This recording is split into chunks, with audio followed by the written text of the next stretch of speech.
Welcome to the Executive Outlook. Today, we are joined by Fausto, a global leader who has driven large scale data transformation, data strategy, and AI adoption across multiple organizations. He has led programs that has improved the customer experience, media efficiency, and compliance at scale where data and AI directly create the real world decisions. Thank you, Foster, for joining the Executive Outlook. It's great to have you here today. Thanks, Isha, and thanks for inviting me to this conversation. Very happy to share my perspective on this topic. So, you have spent years building digital and data capabilities at a global scale. So, what pushed you to build your career in that direction? I think that any career is a combination of opportunities and strategic choices. Since at the beginning of my career, I actually worked with multifunctional business teams. And I learned how to apply data and AI for business decision. Since the beginning, I always found this very much fascinating because I could see direct impact to the sales and the revenue of the organization. And this was extremely motivating for me, especially because, as you might know, sometimes the value of the IT professional and system is not very much easy to distill and to prove. So told this, I always wanted and kept my business engagement, and I always worked in the front line of the business execution. Also, while I was progressing to different roles and responsibility, ending up more to the managerial position. But again, having a strong focus to the business impact has been always a driver, and clearly working with the data and AI analytics helped me to shape this contribution to the organization where I worked. Thank you so much for sharing that. So, can you tell me that what kind of industries you have dealt with and some of the use cases which you have solved for certain industries? I started primarily in the telecommunication industry. So at that time was more working on the implementation of new digital broadcasting system.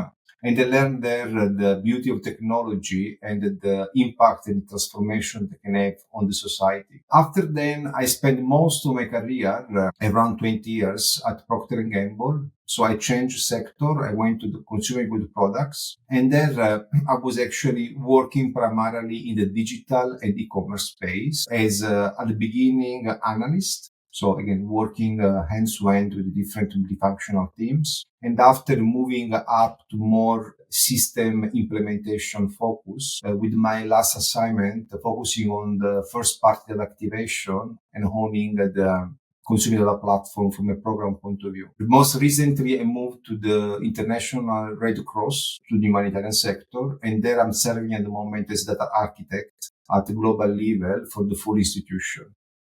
Thank you so much for sharing that. So, could you share a case study from your professional journey where developing the right solution actually has drove a clear business impact? So, thinking backward, I can actually talk about my specific intervention that I draw in the digital space, specifically on the optimization online paid search that actually delivered a quite a significant business impact. The context was the following. The brand team were actually spending quite a lot of money in paid search online without having a specific ROI and actually questioning about the overall value. In this actually context, I started to analyze the search investment, and we quickly realized that the most part of the investment was inefficient because actually was spent on low quality score keywords. So the first thing that actually was put in place was an algorithm that actually was looking at the search query in real time and was able to automatically pose search bidding that actually was happening on low quality score keywords. This was not just a technical implementation, as you can imagine. Since this approach, we implemented a proper change management approach to scale up this technology across the entire organization. So first of all, we wanted to have a pilot market. So we took a combination of brand, region, where we could pilot this new technology, this new solution, and we prove the value. This is actually very important. In change management, this is actually called a bit the bowling alley strategy. So starting small with a small POC, and after gaining momentum and scaling up actually across the organization. Just to give you an example, at the beginning, we found quite a lot of resistance from the internal search team for adopting this new technology. And we had to go all the way up to the CMO with our recommendation because we strongly believe on the value and the opportunity. Upon our recommendation, the solution was rapidly scale up across categories and the region, bringing important and significant savings that actually could be reinvested by the brand team in different media channels. This is actually a very good example where technical expertise combined with the change management is essential for driving a digital capability, and as well with the focus of solutions that are actually driving data-driven decision. Thank you so much for sharing that. So, when you were implementing this, what are some of the challenges that you have got and how you overcome those challenges? So while working on this pilot, but in general to any implementation of a large scale data-driven system, the key difficulties that I always found is actually that most of these systems, since they are actually impacting most of the business operation, are really transversal to different stakeholders, so different functions and different owners. So it's a very complex environment, it's a matrix normally decision-making space. So it's very complex to navigate such complexity, both to, first of all, map out all the different stakeholder decision makers, but as well aligning them on the need of change and clearly influencing the stakeholders on the right decision.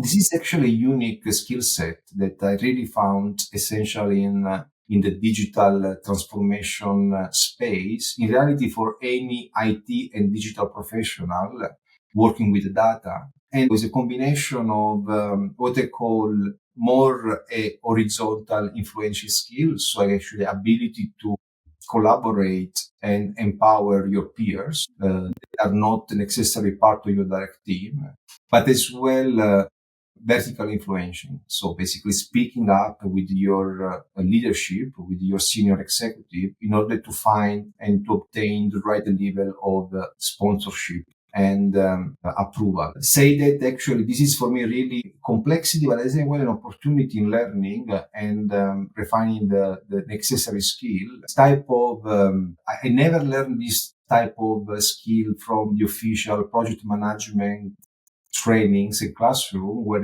normally the change is a bit more codified in reporting line and authority, while the opposite was more an hands-on experience and as well with the help of coaching and help of mentorship by my manager, senior manager that I found along my career.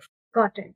Thank you so much for sharing. So, if an organization is in chaos, data in silos, no alignment, tools everywhere, so what's your step by step play to build a real data strategy and create momentum? So first of all, your question resonated with me because again, it's not uncommon to find organizations that are doing perfectly from a business point of view, but they don't have a clear data strategy for many reasons, primarily for legacy reasons. I think that first of all, really the starting point to drive the change in the engagement is to have a compelling vision. A vision that actually is well articulated and well communicated across all stakeholders in a way that everyone can resonate with it and anyone can actually associate this vision with their own job and their own contribution. This is not very easy. It's very easy to say, but in practical terms, it's complex to put in place. And personally, I've seen so many digital transformation failing because there was not a compelling shared vision at the beginning. When I was working on the modernization of the consumer data platform, it was a big program at full enterprise level. So we were confronted with a very similar discussion about what should be our vision, a North Star, better future statement. And we had a very long list of options from digital ROI optimization to enabling personalization. We end up to choose something for which everyone could resonate and associate with. And also was very much linked to our core values, business model. We actually said we want to stop annoying our consumer with repeating and same messages online. To do so is a very much known experience that everyone can resonate. And to do so, we want to do two very easy things. We want to do online orchestration of our media. And second, we want to do frequency capping of our ads. In this way, we could actually really having a clear statement that would actually after work as empowering us in the transformation. Now, told this, the second step normally after a clear vision to building your winning coalition. This really come up with a strong senior sponsorship to first of all obtain, secure, and maintain over time, because actually during the transformation, tendency to resist and what they call the internal antibodies to the change can always hold back. So it's important that you have senior leadership sponsorship to fight and convince anyone that is against for any good reason, against your transformation. And as well, provide you the required resources, because once you have sponsorship, you also need to be very clear and sharp to ask for the right resource and the right support to execute and deliver the committed scope. The last part, I think it's an important insight, is really to start small. So really start with a small pilot, with a POC that actually can prove value. This is very essential, and especially when you deal with digital and data, because in this way you can prove fast, rapidly through technology, the value of your contribution with a very minimal risk. And once actually you prove it, the domino effect of the bowling alley that I was describing before will be much more natural, because after everyone will like and will ask for the same solution. So you will build up over time. Plus, having this type of phased approach allow you also to correct eventually on the course of action and improve eventually your final strategy. So just to wrap up, I think having a compelling vision that is well communicated, your winning coalition that include senior sponsorship from your executive, and after starting small, prove your value and fastly scale up your solution and your technology, is a bit of the recipe that I tend to recommend in the situation you were describing before, where organization is in a data chaos. Absolutely. Those are the very great, I would say, crash course that one can implement and get the successful implementation. So now I'm shifting my gears towards AI. So when you are dealing with sensitive, high risk data, so how do you make sure that AI and analytics are used in safe and ethical way? Because there are a lot of fears in the market. Hey, what if my data get exposed to the outside world? So how to make sure those applications which we are creating, the agents which we are creating, are safe to use? First of all, this is a core question for which I'm confronting more and more, and is really at the core of my most recent data architecture role. So I would actually split the intervention of the strategy in two parts, more one technical and one more actual organizational. So first of all, really the base, the starting point is to establish a secure data architecture. So basically your data need to be secure and protected from unauthorized access and exposure to the external world. This actually comes with a series of interventions that are primarily on technical choice, architectural choice, but as well you need to put in place a strong data governance practice. You need to put in place some specific encryption rules, access control, compliance, on relevant jurisdiction and data privacy law, like for example GDPR and CCPA, enabling this way the protection from a technical point of view of your information, your sensitive data. There is also the legal and ethical aspect of the use of this information. So how you secure not just the technical infrastructure, as I was describing before, but also how you secure also that the use of the data, the algorithm that actually you're going to build is in line with any legal and ethical consideration. The best way that I've been actually observing so far is a bit of, even say, I wouldn't say norm, but is a kind of an entry point for any AI strategies to establish cross-functional AI committee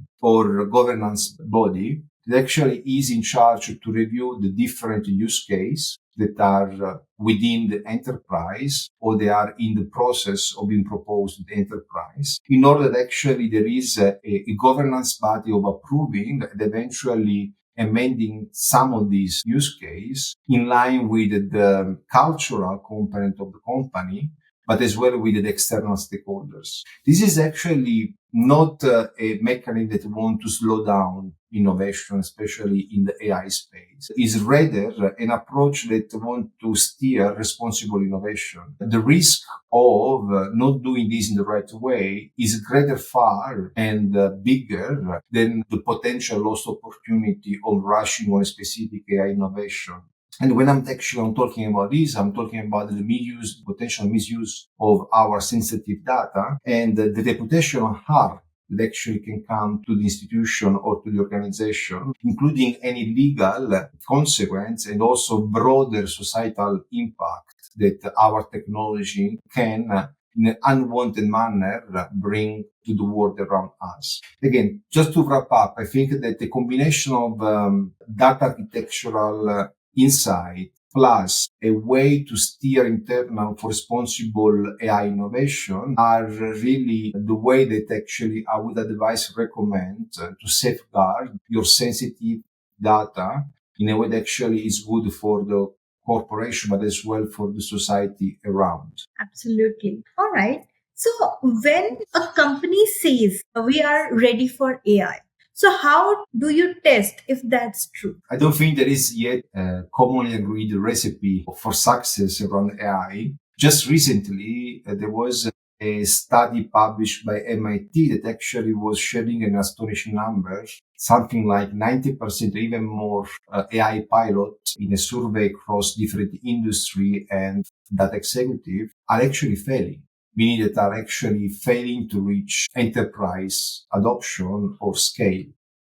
So thinking about green flags or readiness criteria, I would say at the minimum, to enable your AI pilots, you need to have an AI strategy. Again, this strategy should actually at the minimum aim to elaborate what is needed from a technical point of view. You should actually put in place a process, a governance process similar to what I was describing before in terms of reviewing your use case and choosing where actually putting resources or what eventually stop, and should actually very much be linked to the ethical consideration that I was also talking before. This is, I would say, the starting point. I've seen this formulation coming more and more in the work that I'm doing and I'm observing as well.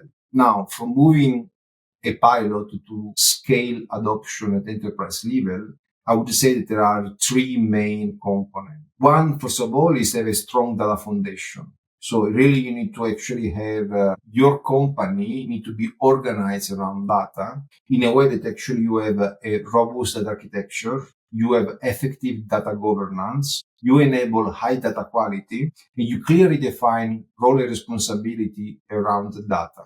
This is the foundational element that after comes with the cultural aspect. That for me, the second green flag that I would look at. So how much normally digital transformation have always a human component. I was talking before about internal antibodies resistance. Even more with AI and the most recent development of Gen AI, having buy-in of the organization is essential for the success. And again, when I say buy-in, it's not just the classical change management tactics about trainings, awareness, but it's really like enabling a cultural innovation and as well openly talking about all the societal aspect that this technology bring and people fears. First, in a corporate world, clearly is the fear to lose a job. Actually, this cannot be ignored. You need to be actually evaluated and openly discussed with employees. The last green flag is always, you can see, is a bit at center of my passion, is the ethical aspect. Again, once you have all your green flag in place, it's very, very important that you ethically work on the AI implementation in a way that any specific implementation, especially at scale level, are well reviewed in the context not just of the enterprise business model, but as well with the broader societal implication that most of the time are unwanted or not foreseen. Those are actually a bit the component that I would look at when reviewing the AI readiness of an organization. Again, it's not easy. I completely understand. It's still in the process. The making is still in the process because it's a very recent topic. But having an AI strategy and associated to it, very strong foundation in your data architecture, in your company culture and organizational readiness and ethical principle, for me, are the lever for scaling up and having enterprise-wide adoption. That's great. Thank you so much for sharing the green flags and the red flags for the businesses to be accessible for the AI readiness. Thanks for sharing your insights and real examples, which actually has created the business impact which you have implemented. And I was really excited to hear all those. And it's been a pleasure here to have you on the executive hour. Thanks a lot for the invitation and thanks a lot for giving me the opportunity to talk about my professional experience. Thank you so much.